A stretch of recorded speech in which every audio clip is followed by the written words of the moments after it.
Мама, папа, я – пожарная семья. Спортивное соревнование в ловкости, силе и выносливости среди семей пожарной части МЧС.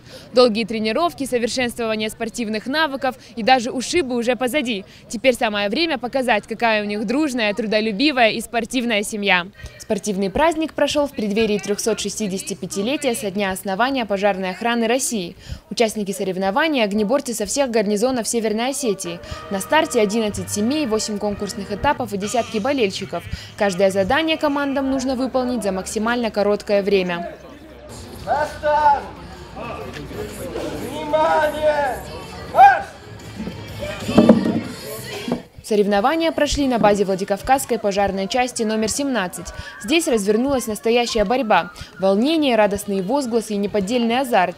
Жены и дети огнеборцев по-настоящему ощутили всю сложность и ответственность этой профессии. Считаю, что это и сплочение и самого коллектива, и сплочение семей. Ну и, конечно же, мы растим следующую смену пожарных из тех детей, которые сегодня участвуют в проведении конкурса. В дальнейшем они наверняка захотят продолжить те традиции семейные и пойти по стопам глав семей. Здоровый образ жизни и развитие семейных традиций. Ничто так не объединяет, как общее дело. Во время подготовки к стартам каждая команда по несколько раз отрабатывала сложные упражнения. Семейство старшего пожарного Сергея Власова признается, что для них самым сложным было надевать боевку и быстро бегать в кирзовых сапогах. Каждый вечер тренировались, боевку одевали. На боевку делали большой упор. Да, большой упор делали на нее. И вот прыгать в мешке. На правильность одевания боевой одежды, на прыжки в мешке.